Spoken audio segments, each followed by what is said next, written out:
É assim que a gente abre aquela nossa conversa de todas as sextas-feiras com o professor e economista Lucas Sorgato. Professor, em meio aí à manutenção da taxa Selic, feita ontem pelo Banco Central, nós temos aí 90 bilhões a mais nos bolsos aí, no caixa da União. Os estados ofereceram aquilo que também não lhes pertencia, professor? Bom dia. Bom dia, Elias. Bom dia, ouvintes. Então, vamos começar aqui com a manutenção da taxa Selic, como você disse. A gente já falou sobre esse assunto algumas vezes ao longo desse ano. Por quê? Porque sempre, desde que se assume o presidente Lula com sua equipe econômica, uma das pautas era essa da redução da taxa de juros. Na primeira reunião, isso não aconteceu. Na segunda reunião, também não aconteceu. Nessa última reunião, também não aconteceu. E aí a gente fica pensando, por que é que não está acontecendo isso? Bom, vou aqui falar a ótica que o Banco Central primeiro está utilizando e depois a gente vai para a ótica de fato, que outros economistas consideram, que seria mais favorável ou não. Primeiro, na decisão do Copom, eles alegam que a situação fiscal do país ainda não oferece uma perspectiva favorável para uma redução da taxa de juros. Tá? Isso aí é o que a gente tem lá no relatório. Algumas projeções, quando a gente olha aí, Elias, que a gente vai pensar, Lucas, o papel do Banco Central é qual? É manter a inflação controlada, tá?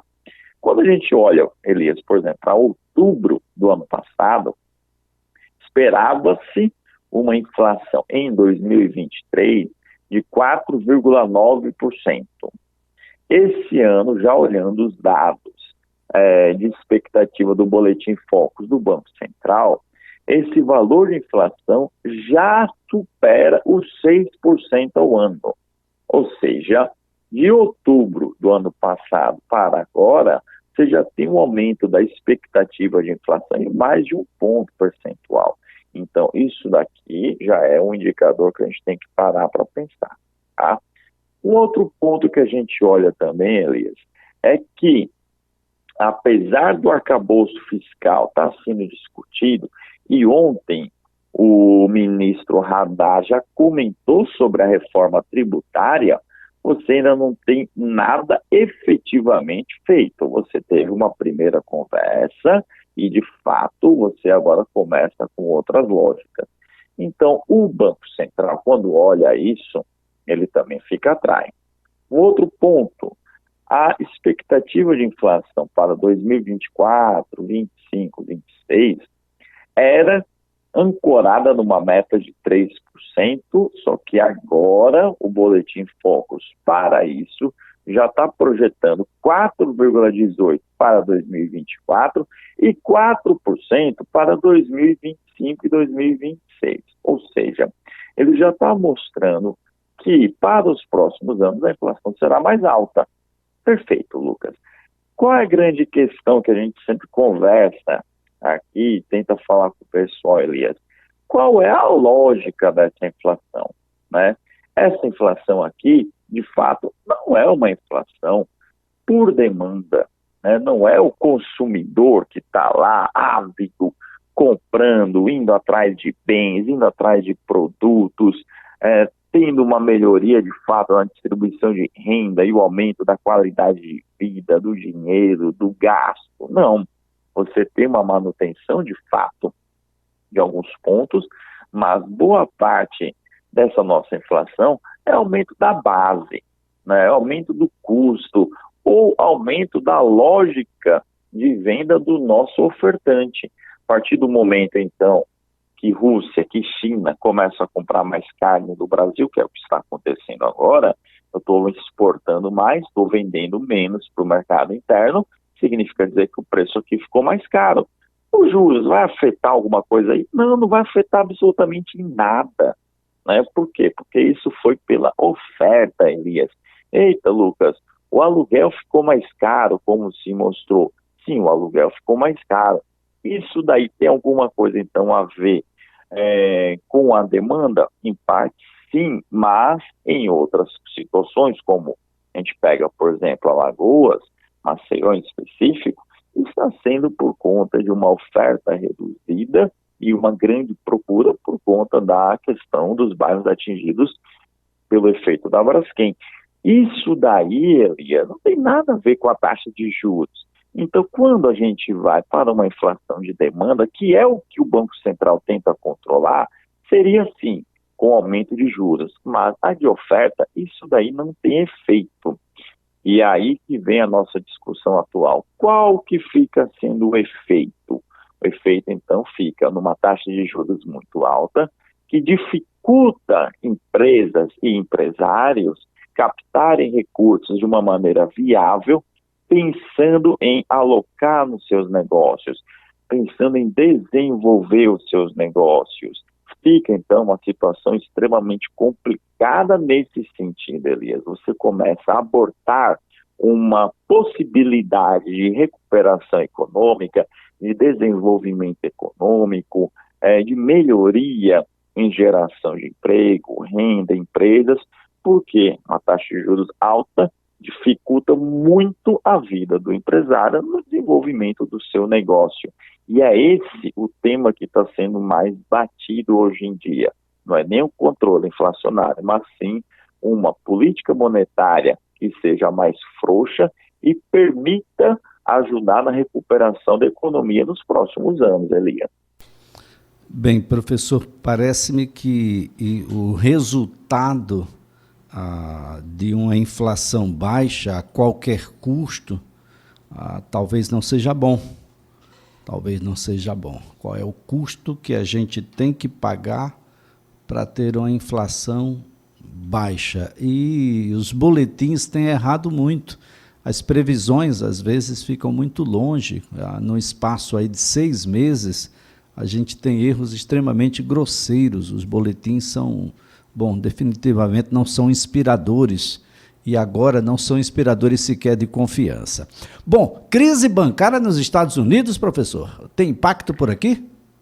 Olha, Elias, e aí chega uma outra coisa interessante, tá?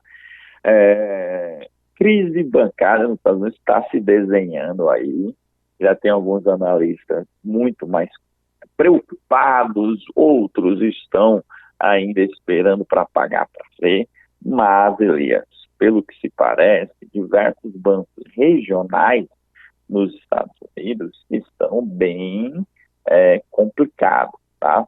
Bom, a gente começa primeiro na falência que a gente teve de 2 bancos, né? Na dificuldade, né, de 2 grandes bancos, que foi First Republic e o Silicon Valley. São bancos, Elias, que emprestavam principalmente para startups, para empresas nascentes, tá? O que está acontecendo nos Estados Unidos? Você está tendo um aumento das taxas de juros, igual que no Brasil, né? Uma taxa de juros mais alta, eles não estão acostumados a isso, né? Não é a gente. Está tendo esse aumento da taxa de juros, que está dificultando muito o pagamento de prestações, o pagamento de hipotecas, está deixando o dinheiro muito mais caro para empresas nascentes como as startups de tecnologia eram acostumadas, tá?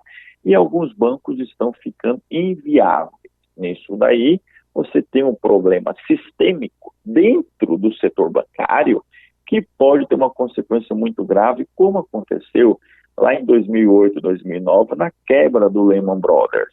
Bom, isso começou a se desenhar, tá? E agora, nesta quarta-feira, anteontem, um outro banco chamado PacWest Bank, que é sediado na Califórnia, teve uma queda de mais de 50% nas suas ações, porque justamente esse banco está apresentando uma nova dificuldade financeira.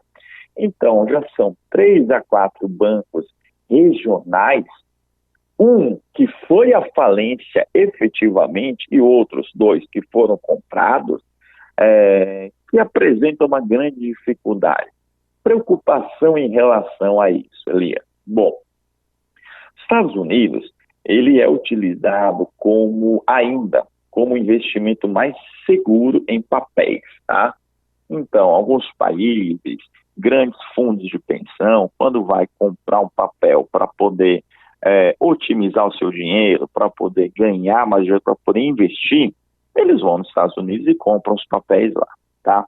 Quando os Estados Unidos aumenta a sua taxa de juros, ele força que os outros países, para não perder investimentos, já que o investimento nos Estados Unidos é mais seguro, aumente suas taxas de juros também, para se tornar mais competitivo, tá?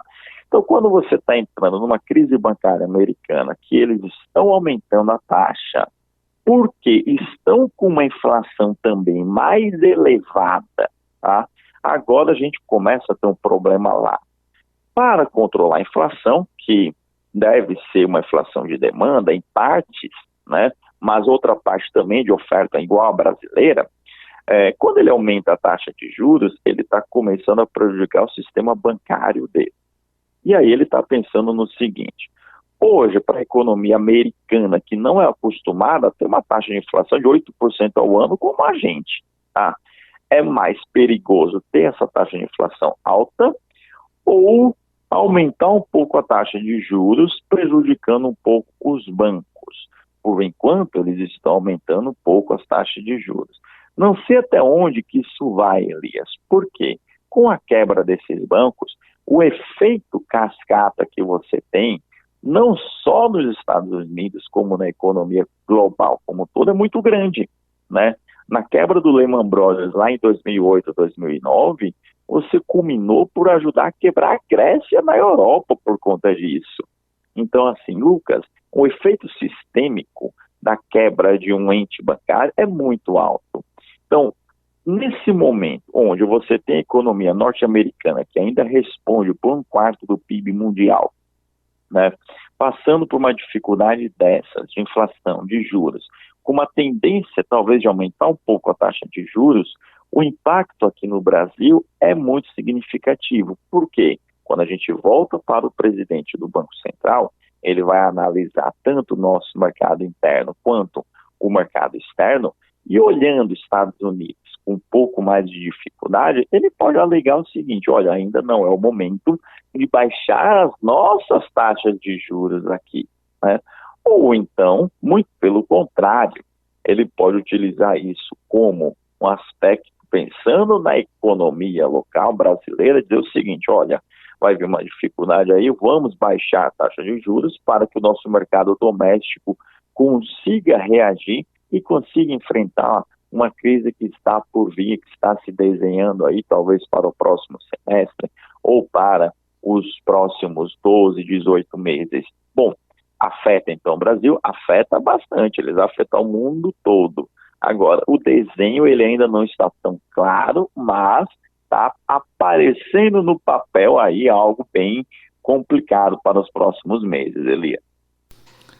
Professor, uma situação que a gente precisa ficar atento, né? Até porque, apesar de estarmos aí entre as maiores economias do mundo, a gente divide muito mal essa economia, e uma economia que está centrada muito no serviço, né, professor? Nós temos aí um percentual do PIB bastante relevante no setor de serviços.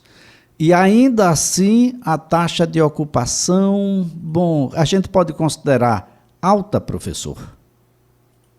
Olha, Elias, a economia deu uma reagida nos últimos meses, né?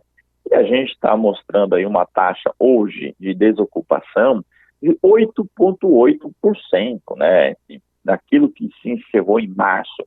Esses são dados do IBGE. É uma taxa de desocupação um pouco mais alta do que o trimestre que se encerrou em dezembro, que tinha sido de 7,9%, tá? Mas é uma taxa de desocupação significativamente melhor do que o mesmo trimestre de 2022. Então, em 2022, Elisa, a gente tinha 11,1% da nossa população economicamente ativa desempregada e agora está em 8,8%. Nós tínhamos ano passado 23,2% da nossa população subutilizada, e agora a gente está com 18,9%, ou seja, melhorias significativas no que a gente pode dizer na geração de emprego. Isso daí, então, para a gente está muito bacana, é algo que a gente tem que realmente comemorar nesse sentido, Elias. Agora, uma grande questão é em relação aos rendimentos. Saiu uma outra pesquisa que mostrou que o rendimento do brasileiro, ele caiu. Então, a população, pelo menos, está voltando a trabalhar, está voltando a se empregar, tá.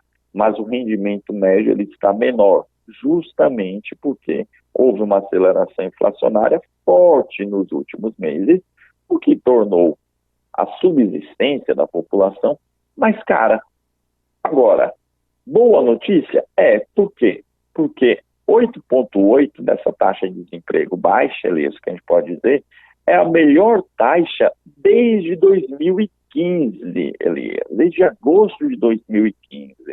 Então, a gente está aqui com um cenário onde se tem um aspecto de melhora, tá?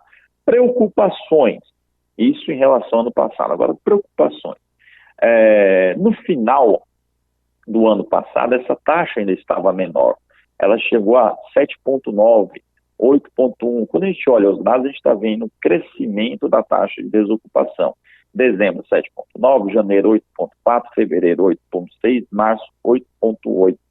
Aqui começa a ligar um sinal de alerta. Apesar de você ter uma melhora, até com os indicadores do Banco Central de atividade de produção, o IBCBR que a gente comentou na semana passada, agora a taxa de desemprego ela está ainda abaixo de 2 dígitos, mas sofreu um aumento nesse primeiro trimestre.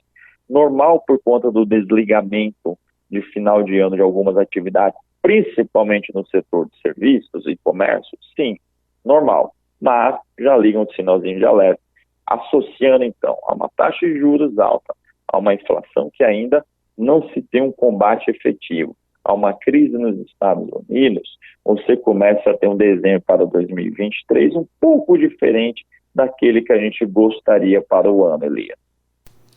Bem, professor Lucas, de forma sintética, qual é o significado de INPC mais PIB igual a reajuste do salário mínimo? Elias, a gente tem aí uma política que foi adotada lá no primeiro período governamental do Lula, que é justamente fazer um crescimento real do salário mínimo, né? Agora a gente já teve efetivado isso para o período de maio, onde o salário foi para 1.320, aumentou um pouquinho mais. Isso é bom para circular mais dinheiro na economia, fazer a população, as famílias gastarem mais, reverberando numa melhoria realmente como um todo. Entretanto, tem alguns pequenos problemas para a gente conversar em relação a isso, que vai para o setor público, que hoje já está muito complicado, principalmente os pequenos municípios. Muito bem. Professor Lucas Sorgato, mais uma vez a nossa gratidão pela colaboração aqui prestada. Excelente sexta-feira, ótimo final de semana. Muito obrigado, Elias. Bom final de semana para você e todos os ouvintes também. Lucas Sorgato é economista e professor universitário, está conosco todas as sextas-feiras falando de economia para você entender.